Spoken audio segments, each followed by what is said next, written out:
अरहन्ताणम् नमो अरहन्ताणम् नमो अरहन्ताणम्।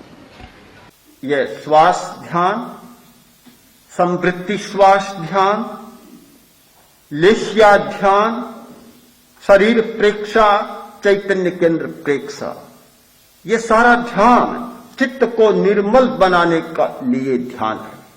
इससे चित्त निर्मल होता है और चित्त में जो विजातीय तत्व होते हैं वे समाप्त हो जाते हैं। फिर उस निर्मल चित्त के द्वारा हम अपनी प्रेक्षा करें, अपने आप को देखें, अपना अनुभव करें।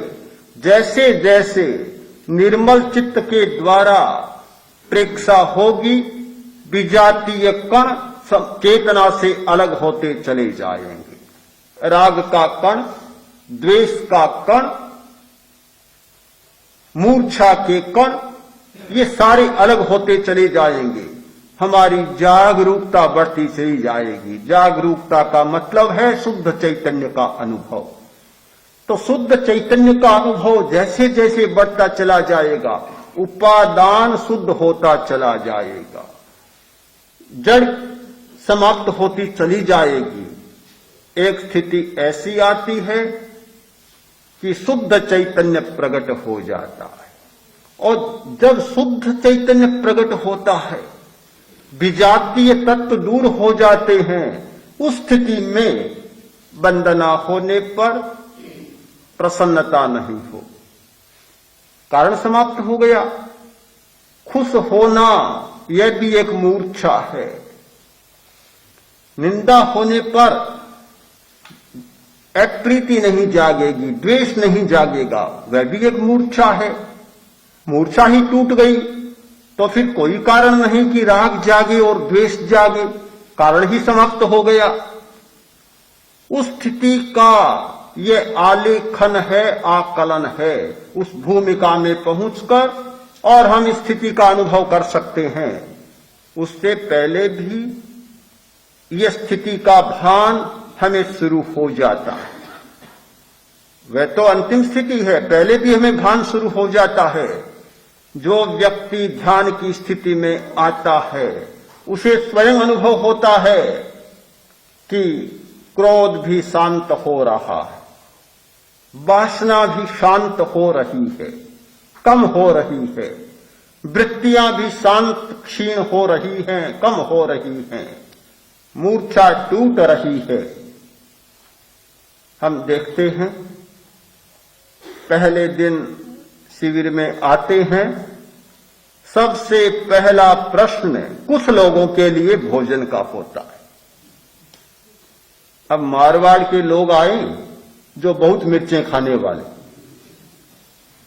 और बिना मिर्च का साग मिले, बेचारे अजीब स्थिति में चले जाते हैं। एक बच्चा आया हुआ है, उसने कहा एक दिन तो ऐसी स्थिति आ गई कि रोना आ गया, रो पड़ा। होता है ये, क्या करे, कभी ऐसा हुआ नहीं और हो गया। पहला ये धक्का लगता है, हाँ आ गया, हंस गया, करे क्या, जाए तो भी अच्छा नहीं लगता। रहे तो कैसे रहे, कैसे 10 दिन का काम है, एक बार का तो काम नहीं है, कैसे करे। बड़ी विचित्र सी स्थिति होती है। किंतु जब जैसे जैसे अभ्यास आगे बढ़ता है और खाने वाला प्रश्न भी हल हो जाता है, गर्मी का प्रश्न भी हल हो जाता है। 2 प्रकार के लोग बैठे हैं साधना करने वालों में। कुछ लोगों का आग्रह रहता है कि गर्मी बहुत है, पंखा चले, तो कुछ लोग चाहते हैं कि पंखा न चले। पंखा चले उनका तर्क है कि गर्मी बहुत है, और पंखा न चले उनका तर्क है कि जब ध्यान की गहराई में जाते हैं और यह बाहर की हवा टकराती है तो ऐसा लगता है कि सिर पर कोई वजन सा पड़ रहा है, हमारी गहराई तो कहीं चली जाती है और उस हवा में ही उलझ जाते हैं। तो बिल्कुल सही बात है। लोगों ने स्वयं अनुभव किया होगा कि जब ध्यान की गहरी स्थिति में होते हैं, हम यहां बैठे हैं और बाहर से जूते की खटखटाहट होगी, पैरों की आहट होगी, ऐसा लगेगा कि जैसे कोई चोट हो रही। इसीलिए गंभीर ध्यान करने वालों को निर्देश दिया जाता है कि वे ऐसे स्थान में करें जहां कोई दूसरा व्यक्ति न आए, कोई आकर हिलाए नहीं, छुए नहीं और किसी प्रकार की आवाज न हो, अन्यथा बहुत बड़ा धक्का सा एक लगता है। ये सारी परिस्थितियां सामने आती है, किंतु जैसे जैसे ध्यान प्रबल बनता है परिस्थितियां अपने आप समाप्त होती चली जाती है। तो जब हम थोड़ी सी साधना के द्वारा बदलने का अनुभव करते हैं तो उस भूमिका में जो पहुंच जाते हैं कि जहां विजातीय तत्व समाप्त हो जाते हैं, आपके मन में क्यों यह प्रश्न खड़ा होगा कि यह कोई अतिशयोक्ति है या अतिकल्पना है। कोई कारण मुझे दिखाई नहीं देता। यह भूमिका का भेद है। एक भूमिका पर खड़ा रहने वाला व्यक्ति एक प्रकार से सोचता है और दूसरी भूमिका पर पहुंच जाने वाला व्यक्ति दूसरे प्रकार से सोचता है। आचार्यवर बहुत बार कहा करते हैं कि साधु साध्वियां अपने ढंग से सोचते हैं और मैं अपने ढंग से सोचता हूं। वे तो सब चाहते हैं कि हमें सब अनुकूलताएं मिले, उनका अपना ठीक होता है, स्वभाव है। हर व्यक्ति चाहता है कि सारी परिस्थितियां अनुकूल रहें, सब सुविधाएं मिले, अनुकूलताएं मिले। और जिनको अनुकूलता मिलानी है वे अनुकूलता प्रतिकूलता की दृष्टि से नहीं सोचते, वे संघ के विकास की दृष्टि से सोचते हैं। तो भूमिका का भेद होता है। यह भूमिका भेद रहता है और इसलिए चिंतन भी हमेशा दो प्रकार के रहते हैं। सबका चिंतन एक प्रकार का नहीं होता। जो लोग ध्यान में पहली बार आए हैं, आने से पहले उनका चिंतन एक प्रकार का था और अब प्रज्ञा प्रदीप से बाहर जाएंगे 10 दिन के बाद तो उनका दृष्टिकोण और चिंतन बिल्कुल दूसरे प्रकार का होगा, बिल्कुल दूसरे प्रकार का होगा, क्योंकि उन्होंने इस भूमिका का कभी अनुभव ही नहीं किया था।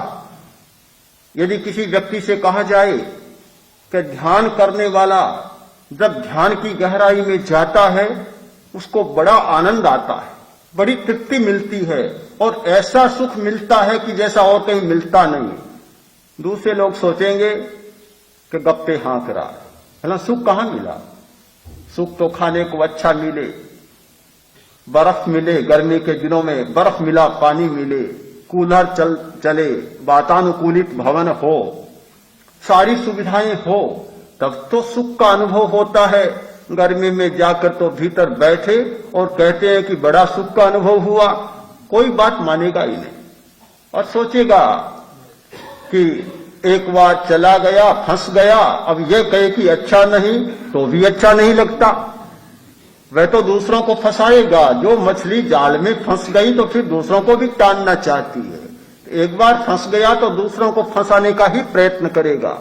ये बात उसके समझ में नहीं आ सकती जिसने अपने भीतर का अनुभव नहीं किया, जिसने अंतर की यात्रा नहीं की, जिसने बाह्य जगत की सीमा से हटकर और अंतर जगत की सीमा में कभी अपना चरण नहीं रखा। वह व्यक्ति इस सारी सच्चाई को समझेगा भी नहीं और स्वीकार भी नहीं करेगा।